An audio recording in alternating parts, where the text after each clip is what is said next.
Hi guys, how are you? Guys, I am your guide S.A. Daya and you are watching Angel Commerce Hub. Guys, today we are going to discuss this solution of a partnership firm. Guys, before this chapter, we have successfully completed 5 chapters and today we are going to this solution of partnership firm. Guys, first I want to tell you what we will discuss in this chapter. Guys, in this chapter we will discuss dissolution of a firm, dissolution of a partnership, firm debts, private debts, realization account and so on. So guys, let's begin our class. So first guys, see what is dissolution. Guys, in the law means to end a legal entity or agreement when the relationship between all the partners of the firm comes to end. This called dissolution of the firm. Students, क्या होता है इसमें? जब relation between all the partners of the firm come to end, सभी जितने भी हमारे partners होते हैं उनका जो रिलेशन होता है जब वो ख़त्म हो जाता है, समाप्त हो जाता है, तो यह डिसोल्यूशन ऑफ द फर्म कहलाता है। Section 39 of the Indian partnership act provides that, क्या प्रोवाइड्स करता है? Partnership act, Indian partnership act 1932 section 39 बताता है कि the dissolution of the partnership between all the partners of the firm is called the dissolution of the firm. ठीक है, क्या बताता है? ये कहता है कि डिसोल्यूशन जो है पार्टनरशिप में, पार्टनरशिप फर्म का, वो है कि सभी पार्टनर्स के बीच में रिलेशन समाप्त हो जाना और फर्म का ही डिसोल्यूशन हो जाना, मतलब फर्म ही बंद हो जाना। It employ the complete break down of the relation of partnership between all partners. इसमें पूरी तरह से सभी पार्टनर्स के बीच का जो रिलेशन है वो समाप्त हो जाता है और जो फर्म होती है वो बिल्कुल ही बंद हो जाती है। सो गाइज, आगे देखते हैं distinction between the dissolution of partnership and partnership and dissolution of firm. अब हमें देखना है कि आखिर दोनों में डिफरेंस क्या है। एक तो हो गया पार्टनरशिप का डिसोल्यूशन करना, डिसोल्यूशन ऑफ पार्टनरशिप, और एक हो गया dissolution of partnership firm. So students, however, these are different between dissolution of partnership and dissolution of the partnership firm. The former indicates, जो पहला है वो क्या बताता है? Ending the agreement only to replace it with a new ones. ठीक है guys, देखिए डिसोल्यूशन ऑफ पार्टनरशिप फर्म में और डिसोल्यूशन ऑफ पार्टनरशिप, अगर हम डिसोल्यूशन ऑफ पार्टनरशिप की बात करें तो इसमें क्या होता है कि जो एग्रीमेंट होता है उनके बीच का वो रिप्लेस हो जाता है और उसकी जगह नया एग्रीमेंट ले लेता है, नई पार्टनरशिप उसकी जगह ले लेती है।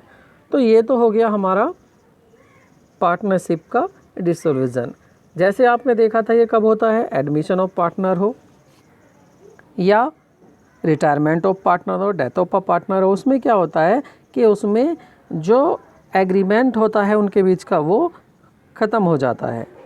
अब बात कर लेते हैं, but the letter indicates ending of partnership business all together. The दूसरे में क्या होता है?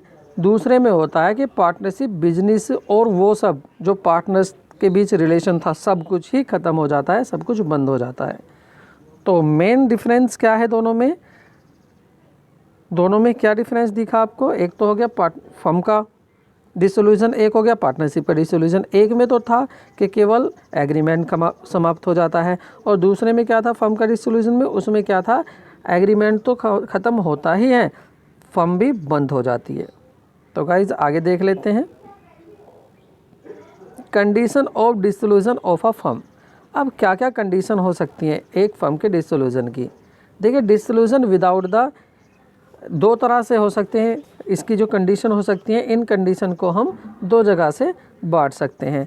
एक तो हो जाता है हमारा dissolution without the interference of the court और दूसरा हो जाता है dissolution by the order of court.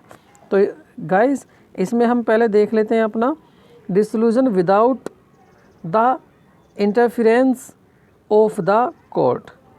तो गाइस इसको हम अपना फोर कैटेगरी में या 4 टाइप का हो सकता है। ये क्या क्या हो सकता है? ये देखिए, डिसोल्यूशन बाय एग्रीमेंट हो सकता है, कंपलसरी डिसोल्यूशन हो सकता है, dissolution on the happening of certain events हो सकता है, और डिसोल्यूशन बाय नोटिस हो सकता है। अब गाइज ये जो है हमारा dissolution of happening a certain event, अब ये इवेंट का क्या क्या हो सकती हैं? ये इवेंट्स हो सकती है आपकी expire of the period, death of a partner, insolvency of a partner, और fulfilment of object for which the partnership firm was formed, fulfilment of object for which the partnership firm was form. तो ये हो सकता है हमारा dissolution of the happening of certain events. तो guys आगे देख लेते हैं। अब इनको हम क्या करेंगे, 1 बाय 1 डिस्कस करेंगे। तो फर्स्ट क्या है हमारा, डिसोल्यूशन बाय एग्रीमेंट। तो डिसोल्यूशन बाय एग्रीमेंट को देखते हैं गाइज। इसमें क्या होता है, जो हमारा डिसोल्यूशन बाय एग्रीमेंट है, when all the partner of the firm agree to dissolve the partnership firm business, it is called dissolution by agreement. देखिए इसमें क्या होता है कि जब हमारे सभी पार्टनर, ऑल पार्टनर हमारे एग्री होते हैं dissolution of partnership firm, dissolution करने के लिए, फर्म को बंद करने के लिए एग्री हो जाते हैं, तो इसको बोलते हैं डिसोल्यूशन बाय एग्रीमेंट। ठीक है गाइस, आगे देख लेते हैं गाइस। एक होता है हमारा कंपलसरी डिसोल्यूशन। अब कंपलसरी डिसोल्यूशन में क्या होता है, there is compulsory dissolution of partnership firm under the following circumstances bye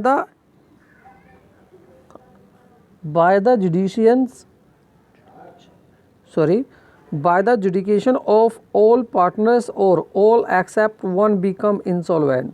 हो सकता है कंपलसरी, अगर डिसोल्यूशन में देखें हम तो इसमें क्या होता है गाइज, इसमें होता है कि जो सभी पार्टनर्स, ऑल पार्टनर्स, या एक को छोड़कर सभी पार्टनर यदि इंसॉल्वेंट हो जाएं तो हमें डिसोल्यूशन करना पड़ता है फर्म का। और दूसरा होता है by the business of the firm become unlawful due to the happening of any such event. कोई ऐसी इवेंट घटित हो जाए जिससे हमारा बिजनेस क्या हो जाए, अनलॉफुल हो जाए, तो भी क्या है, जो कंपलसरी डिसोल्यूशन है वो हो जाता है। गाइज आगे देखते हैं, dissolution on the happening of certain events. अब सर्टेन इवेंट्स क्या क्या हो सकती है जिसके हैपनिंग होने पर डिसोल्यूशन हो जाता है। On the expiry of the period for which a partnership firm was form. देखिए वो ऐसा भी हो जाता है कि आपने पार्टनरशिप जो की थी, वो पार्टनरशिप आपने किसी पीरियड के लिए करी थी, अब वो पीरियड जैसे ही आपका पूरा हो जाता है तो आपका फर्म का डिसोल्यूशन हो जाता है। या on the death of partner, partner की अगर डेथ हो जाए तो भी हो सकता है, 2 पार्टनर है, एक की डेथ हो गई, एक ही बचा, तो पार्टनरशिप का डिसोल्यूशन हो जाएगा। On the insolvency of partner, अगर इंसॉल्वेंट हो जाए पार्टनर तो भी हो सकता है dissolution. On the fulfilment of the objective for which the partnership firm was formed, ऐसा भी हो सकता है कि पार्टनरशिप फॉर्म जिस उद्देश्य के लिए, जिस ऑब्जेक्ट के लिए आपने फॉर्म की थी वो आपका उद्देश्य पूरा हो गया, तो भी आपका जो पार्टनरशिप फर्म है उसका डिसोल्यूशन हो जाएगा। आगे आता है dissolution by the notice. When the during of the partnership business is not fix and the partnership is at will. देखिए यदि पार्टनरशिप विल पर होती है, पार्टनरशिप एट विल होती है, और आप इसकी कोई फिक्स ड्यूरेशन नहीं होती पार्टनरशिप की, तो giving notice in return to all the partners of the intention to dissolve the firm.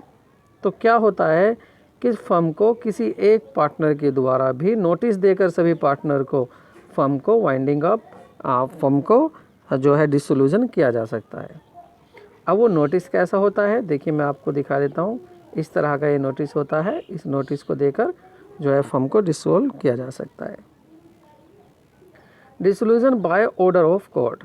देखिए पहले तो हमने देखा था dissolution without the interference of court, और अब देखेंगे dissolution by the order of court. तो इसमें क्या होता है, देखिए इसमें होता है आपका फर्स्ट की अगर हम बात कर लेते हैं तो इसमें आ जाता है आपका इंसैनिटी या misconduct, and second continuous loss, and second आपका continuous loss.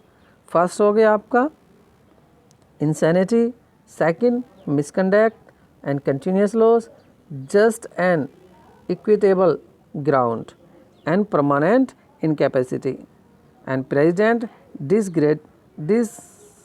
disregarded of partnership agreement by a partner and transfer to interest।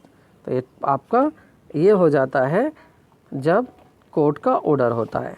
अब ये क्या क्या हो सकते हैं इनकी बात कर लेते हैं। जैसे फर्स्ट की बात करते हैं, फर्स्ट में क्या होता है, देखिए आपको पागल दिखाई दे रहा है, हाँ आधा पागल हो गया है। तो अगर बात कर लेते हैं हम इंसैनिटी की, तो if a partner not sleeping partner has become out of unsound mind. देखिए यहाँ पर हम बात स्लीपिंग पार्टनर्स की नहीं कर रहे। If a partner has become of unsound mind, यदि कोई पार्टनर अनसाउंड माइंड हो जाता है, देन कोर्ट में अलाउ डिसोल्यूशन ऑफ फर्म। तो जो कोर्ट होता है वो फर्म का डिसोल्यूशन का ऑर्डर दे देता है। ठीक है गाइस, तो क्या होता है इसमें इंसैनिटी में, यदि कोई अनसाउंड माइंड हो जाता है हमारा कोई पार्टनर, तो कोर्ट के द्वारा फर्म को बंद किया जा सकता है। परमानेंट ऐसा भी हो सकता है, permanent insanity, if a partner has become permanently incapable of performing of his duties as a partner, then court may allow dissolution of firm। ऐसा भी हो सकता है कि जो हमारा पार्टनर्स है कोई, वो परमानेंटली अनसाउंड माइंड हो जाता है या इनकैपेबल हो जाता है अपने पार्टनर्स की ड्यूटी पूरा करने के लिए, तो भी फर्म के डिसोल्यूशन का ऑर्डर कोर्ट के द्वारा दिया जाता है। गाइस आगे देखते हैं।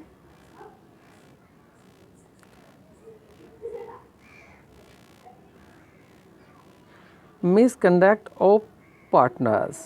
When any partner is guilty of any misconduct which is likely to adversely affect of the carrying on the business, the court may allow dissolution of the firm। ऐसा भी हो जाता है कि कोई पार्टनर जो है गिल्टी होता है और उसका प्रभाव जो होता है वो बिजनेस को चलाने पर पड़ता है, तो कोर्ट जो है जो फर्म के डिसोल्यूशन का ऑर्डर दे देता है।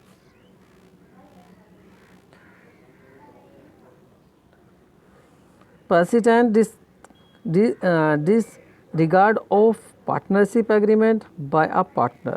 इसमें क्या होता है, when a partnership willfully or persistently commits breach of agreement which regard the matters relating to the business of the firm, any other partners may apply to the court dissolution of the firm।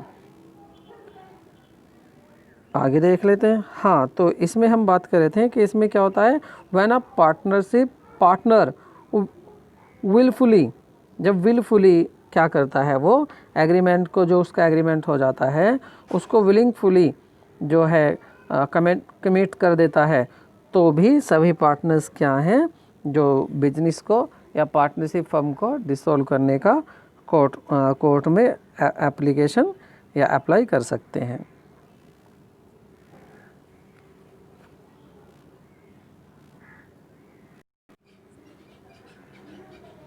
तो guys आगे देखते हैं continuous loss.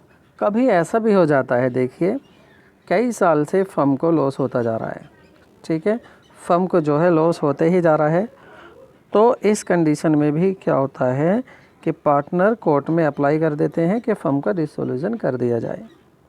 ठीक है, when a firms is working in continuous loss, any partner may apply to court for dissolution of firm.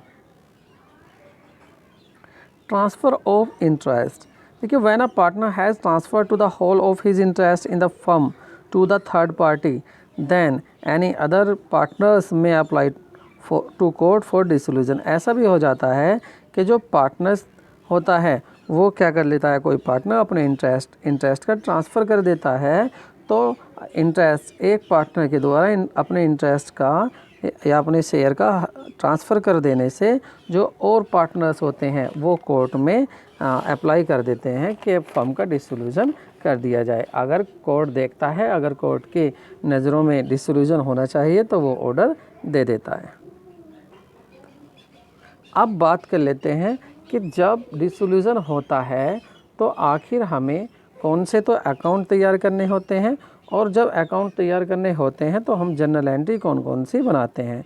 तो देखिए पहले देख लेते हैं हम गाइस कि इसमें अकाउंट्स कौन से तैयार करते हैं हम। तो अकाउंट जो हमारे बनाने होते हैं वो होते हैं, पहले तो हम सबसे पहले रियलाइजेशन अकाउंट बनाते हैं, उसके बाद हम पार्टनरशिप कैपिटल अकाउंट बनाते हैं, then cash and bank account बनाते हैं, और लास्ट में पार्टनरशिप लोन अकाउंट बनाते हैं।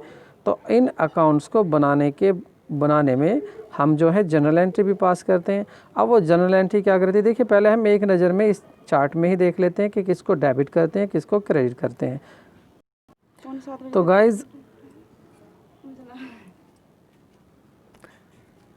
गाइज़ आपने एक नज़र में देख लिया कि किस तरह से ये ट्रांजैक्शन है आपके पास, और कौन सा डेबिट होता है और कौन सा क्रेडिट होता है।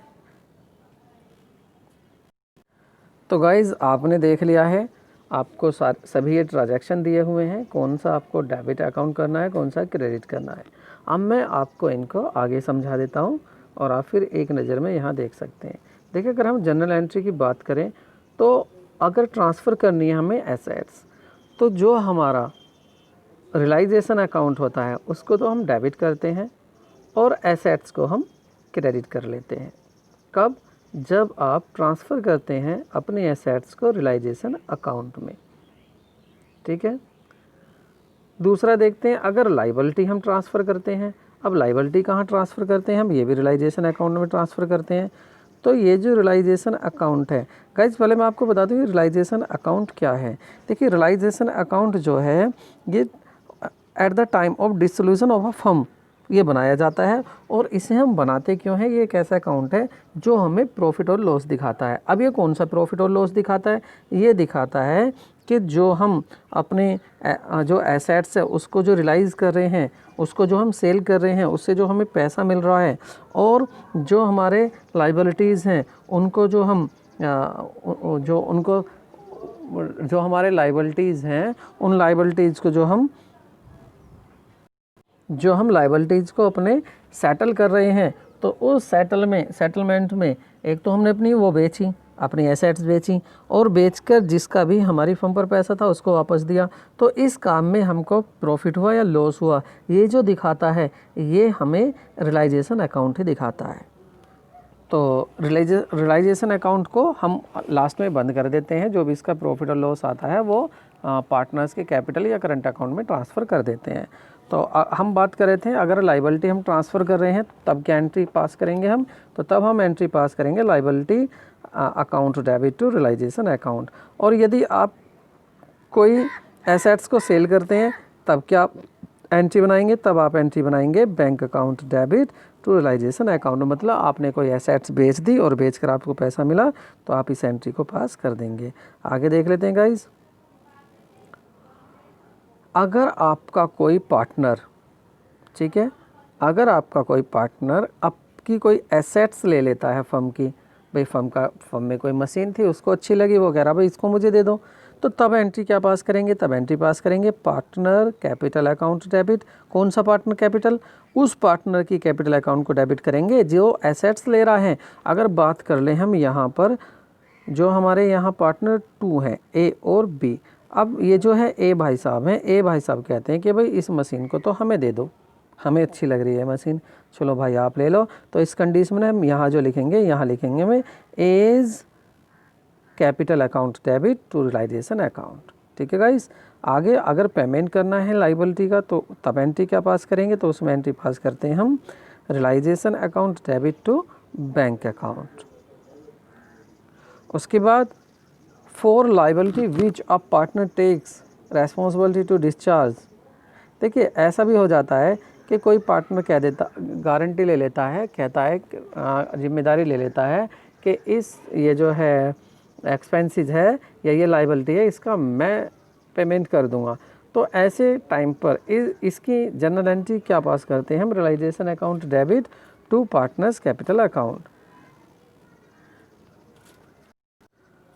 गाइज यदि पेमेंट करते हैं हम कोई रियलाइजेशन एक्सपेंसेस का, मतलब जब आप अपनी फर्म को वाइंड अप करा रहे हैं तो उसमें जो खर्चा आता है, जो उसमें एक्सपेंसेस होता है, उसकी एंट्री आप पास करेंगे realisation account debit to bank account.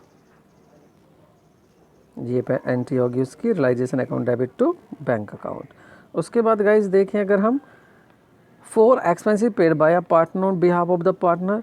देखिए कभी कभी ऐसा भी हो जाता है कि एक्सपेंसेस जो हैं वो पेड पार्टनर करता है, तो उस कंडीशन में क्या करेंगे, realisation account debit to partners capital account.